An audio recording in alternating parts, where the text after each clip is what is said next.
Hopper escalade une montagne quand il aperçoit une étrange grotte au loin.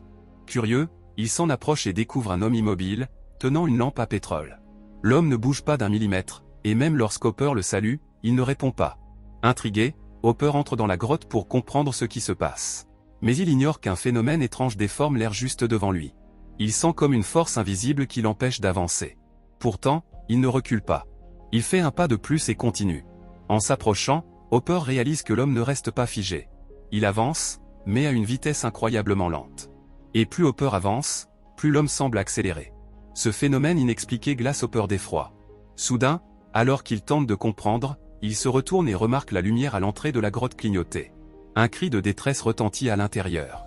Pris de panique, Hopper fuit. Mais à peine arrivé à la sortie, il constate qu'il fait déjà nuit. Il n'est pourtant entré que depuis quelques minutes. Comment une chose pareille est-elle possible? Affolé, Hopper dévale la montagne en courant. Lorsqu'il arrive à son camion, Hopper le trouve complètement délabré, recouvert de lianes. Il essaie de démarrer, mais toutes les pièces sont hors d'usage. À côté, il remarque le SUV de ses étudiants, lui aussi envahi par les plantes et irréparable. Hopper comprend que la situation est bien plus grave qu'il ne l'imaginait. Il soupçonne la grotte d'être liée à ce mystère. Alors, il décide d'y retourner pour découvrir la vérité. Pour ne pas se perdre, il laisse tomber un bâton lumineux tous les quelques pas. Mais en atteignant la zone où l'air semble changer, les bâtons qu'il lance se mettent soudain à flotter. Quand il essaie d'en attraper un, il avance lentement dans l'air, à la manière de l'homme mystérieux. Quelques secondes plus tard, le bâton retombe au sol et l'entrée de la grotte se met de nouveau à clignoter. Déterminé à retrouver ses étudiants disparus et percer le secret du lieu, Hopper poursuit son chemin sans hésiter. Une demi-heure plus tôt, les étudiants de Hopper étaient venus lui rendre visite. Ils avaient trouvé sa voiture au pied de la montagne. Ils l'ont appelé, mais sans obtenir de réponse. En fouillant, ils avaient découvert une vieille corde à l'arrière du pick-up de Hopper. Ils ont alors suivi la corde jusqu'à l'entrée d'une grotte, bien différente de celle où Hopper était entré. En avançant à l'intérieur, ils ont constaté que la corde s'arrêtait au bord d'une falaise. Ils pensent que Hopper l'avait utilisée pour descendre et devait être piégé en bas. Après réflexion, ils ont décidé de descendre pour le sauver. Et ont demandé au plus jeune, Furby, de surveiller la corde. Pendant qu'ils descendaient avec la nouvelle corde qu'ils ont apportée, ils ont à mi-chemin ressenti la même force étrange qui semblait leur barrer la route. Ce phénomène était identique à celui rencontré par Hopper. Mais déterminés à le retrouver, ils ont continué malgré tout. Une fois arrivés au sol, ils ont découvert plusieurs passages étroits. Alors, ils ont décidé de se séparer. Mais les filles n'ont pas fait beaucoup de chemin avant d'entendre un bruit étrange. L'obscurité de la grotte est déjà angoissante, et ce bruit bouleverse leurs plans. Kara veut remonter immédiatement, mais au moment où elle escalade la corde, celle-ci se coupe soudainement. Elle chute, et se blesse à la cheville droite. Alors, Taylor pense que Furby leur fait une mauvaise blague. Il prend son talkie-walkie et l'interpelle, mais aucune réponse ne leur parvient. Alors qu'ils discutent d'un moyen de remonter, la voix de Furby retentit enfin dans le talkie-walkie. Il appelle à l'aide, et prétend se trouver dans une autre grotte. Même s'ils pensent d'abord à une mauvaise blague, Furby reste leur seule chance de sortir de là. Ils décident donc de partir à la recherche du passage mentionné par Furby. Mais ils n'ont pas à chercher longtemps avant de le trouver. Cependant, la lumière à l'extérieur de l'ouverture clignote sans cesse. On dirait que le soleil se lève, et se couche à une vitesse folle. Jackie escalade le rocher, et aperçoit une corde coupée qui pend au bord de la cavité. En regardant en bas, elle découvre Furby allongé au sol, sans vie. La vision les terrifie. Taylor ramasse la corde, convaincu que quelqu'un l'a volontairement sectionnée pour tuer Furby. Mais qui pourrait leur vouloir du mal dans un endroit pareil? C'est à ce moment-là que Taylor trouve le caméscope que Furby tenait encore dans ses mains. Il le met en marche, et découvre quelque chose d'encore plus choquant. Furby a découvert par hasard une autre grotte, avec le journal d'Hopper à l'entrée. Le journal raconte qu'au XIVe siècle, la reine d'Angleterre était gravement malade. Le roi avait donc ordonné à son armée de retrouver la fontaine de Jouvence, une source légendaire capable de ramener les morts à la vie. Mais toute l'armée disparut soudainement en la cherchant dans les montagnes. Plus récemment, la famille de Hopper s'était installée dans cette même région. Sa sœur étant gravement malade, ses parents avaient décidé de partir à la recherche de la fontaine. Mais eux aussi se sont volatilisés dans les montagnes. Hopper en a donc conclu que la fontaine devait se trouver dans cette mystérieuse grotte. En voyant cela, il reste incrédule. Mais la vidéo suivante les glace d'effroi. Dans la vidéo, Furby explique qu'il a attendu ses 4 amis pendant 9 jours. Mais pour eux, il ne s'est écoulé qu'une demi-heure depuis leur entrée dans la grotte. Comme il n'a que 7 ans et ne sait pas conduire, Furby a patienté au pied de la montagne pendant 3 mois. Et quand il n'a plus eu de nourriture, il s'est résolu à entrer dans la grotte pour les chercher. Au moment où ils commencent à descendre, un éclair de lumière jaillit brusquement. La corde cède, et Furby fait une chute avant de perdre connaissance. Aussi incroyable que cela puisse paraître, après avoir vu la vidéo, ils n'ont d'autre choix que d'y croire. Ils décident de quitter cet endroit au plus vite. Jackie, la seule grimpeuse du groupe, devient leur unique espoir. Elle grimpe hors de la grotte, mais ce qu'elle découvre la sidère. La forêt verdoyante a laissé place à un désert aride. Même les reliefs ne ressemblent plus à ce qu'ils étaient. Tout semble avoir changé, comme si des milliers d'années s'étaient écoulées. Elle essaie d'appeler à l'aide avec son téléphone, mais aucun réseau ne répond. Et au loin, un gigantesque orage de sable fonce droit sur elle. Elle aperçoit aussi dans le ciel, un étrange bâtiment triangulaire qui flotte dans les airs. Face à la menace, Jackie se précipite pour retourner dans la grotte. Mais quand elle raconte ce qu'elle a vu, personne ne la croit. Selon Jackie, elle est restée dehors au moins 10 minutes, alors que les autres affirment qu'elle est revenue une seconde après être sortie. Alors pour les convaincre, elle leur montre ce qu'elle a filmé avec sa caméra. Ils comprennent alors que le temps à l'intérieur de la grotte ne correspond pas à celui de l'extérieur. Les cordes ne sont pas coupées par quelqu'un, elles se brisent simplement avec le temps qui passe. Et les fluctuations de lumière à l'entrée signalent le lever et le coucher du soleil.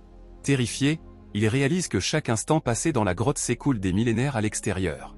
Alors qu'ils essaient de comprendre, Taylor remarque un détail troublant. Le talkie-walkie de Furby n'était pas cassé lorsqu'il est tombé, mais celui qu'ils ont retrouvé est déjà endommagé. Il y a peut-être une autre raison derrière la mort de Furby. Ils relancent alors l'enregistrement de la caméra, et découvrent que Furby n'est pas mort sur le coup après sa chute. Quelques minutes plus tard, un homme mystérieux est apparu et l'a frappé avec une pierre, le tuant sur place. La panique s'empare du groupe. Si un tueur rôde encore dans la grotte, ils doivent s'enfuir au plus vite. Jackie tente de remonter une nouvelle fois hors de la grotte. Mais dehors, des milliers d'années se sont déjà écoulées, il n'y a peut-être même plus d'humains à la surface.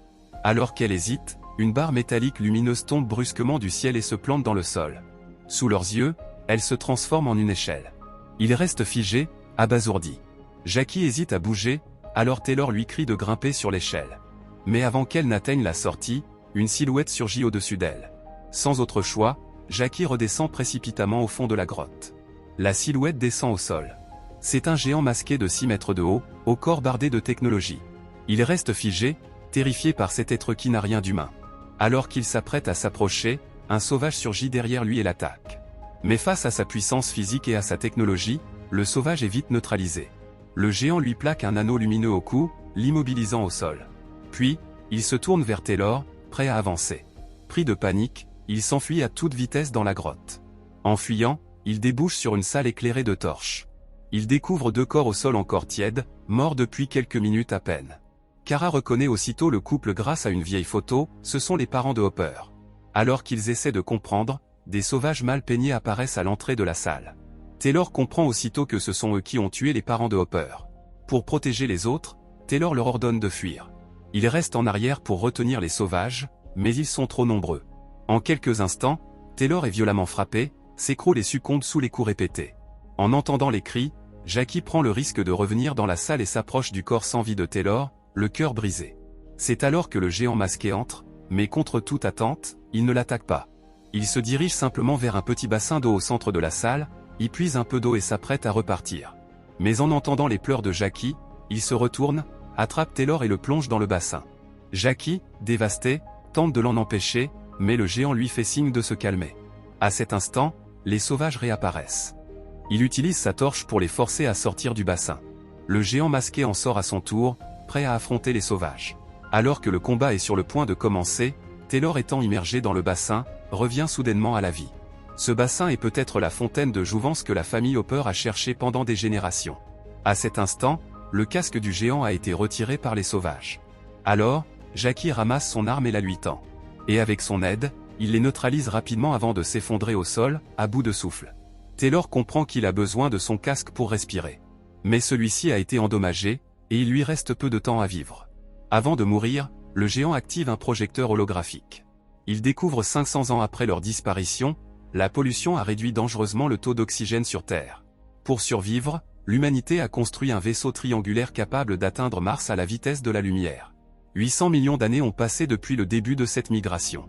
Taylor et les autres n'ont clairement plus aucun lien avec l'humanité actuelle. Même s'ils parvenaient à remonter à la surface, ils n'y survivraient pas. Alors qu'ils craignent pour leur vie, Taylor trouve le sac à dos de Hopper non loin de là. S'ils sont venus ici, C'était pour retrouver Hopper, ils doivent donc reprendre leurs recherches. Peut-être lui saura ce qu'il faut faire. Sur le cadavre d'un cow-boy, Taylor récupère un pistolet, puis part seul dans les profondeurs de la grotte. Mais à une intersection, Taylor aperçoit un des bâtons lumineux que Hopper avait jeté plus tôt. Il suit les bâtons. Au bout du tunnel, il tombe sur un champ de sauvages morts, et quelques blessés. Taylor les ignore et continue à chercher. Il finit par trouver Hopper, gravement blessé, un peu plus loin dans un couloir. Mais Hopper ne répond pas à ses appels et fixe devant lui. Taylor remarque alors qu'un champ de force bleue les sépare. Derrière cette barrière, une jeune fille est poursuivie par un sauvage. Hopper dit que c'est sa sœur, celle qu'il cherche depuis le début. À l'intérieur de la barrière, le temps s'écoule beaucoup plus lentement que dans leur réalité. L'image semble donc figée. Mais en plus de la sœur et du sauvage, on distingue une immense armée affrontant les sauvages. C'est l'armée disparue du roi, mentionnée dans le livre. Même si des centaines de millions d'années se sont écoulées, dans la barrière, la bataille vient à peine de commencer. Et au centre de cela, nous voyons la véritable fontaine de jouvence. Taylor lui affirme que les sauvages ont pu canaliser une partie de la fontaine, qui pourra le guérir. Mais à cause de ses blessures, Hopper est incapable de bouger, et Taylor doit donc retourner chercher de l'aide. Alors qu'il jette le corps de Furby dans la source, les sauvages blessés à proximité d'Hopper commencent à se réveiller. Face à la menace, Hopper n'a d'autre choix que de les repousser avec son arme. Mais les sauvages rejoignent vite la salle. Ils n'ont qu'une seule issue, rejoindre la sortie et activer l'échelle high-tech du géant. Avant que les sauvages n'arrivent, ils grimpent à toute vitesse à l'échelle. Mais lorsque Jackie lève les yeux, l'ouverture est bouchée par un liquide étrange. Tandis que les sauvages sont déjà là. N'ayant pas le choix, elle plonge la main dans l'inconnu. Une créature surgit de la substance, l'attrape, l'entraîne dans le liquide et lui place un masque à oxygène. Un sauvage tente de s'accrocher à l'échelle, mais en touchant accidentellement l'interrupteur, l'échelle disparaît. Privés de soutien, ils tombent tous dans le vide. Mais pour Jackie, à l'intérieur du liquide, tout semble figé. Leur chute paraît suspendue dans le temps. 3 lianes mécaniques émergent peu à peu du fluide, et s'enroulent fermement autour de chacun d'eux. D'autres s'élancent ensuite vers Furby, Hopper et sa famille. Alors que les sauvages restent figés incapables de comprendre, Jackie réapparaît hors du liquide. Elle est bardée d'un équipement futuriste, et ordonne aux autres de s'accrocher aux lianes. Celle-ci les entraîne tous à l'intérieur du fluide, laissant les sauvages dans la confusion. Lorsqu'ils émergent enfin, ils se retrouvent dans une étrange cabine, où Hopper revoit ses parents et sa sœur. Furby demande où ils sont, et à travers les vitres, il réalise qu'ils ont quitté la Terre. Ils flottent désormais en plein cœur de l'univers. L'être mystérieux qui les a sauvés, ce sont les nouveaux humains. Des êtres évolués après des centaines de millions d'années. Leur destination, une nouvelle colonie sur Mars. Un nouveau départ les attend. Abonnez-vous pour plus de vidéos comme celle-ci, activez la notification et laissez un like pour aider la chaîne. Merci d'avoir regardé.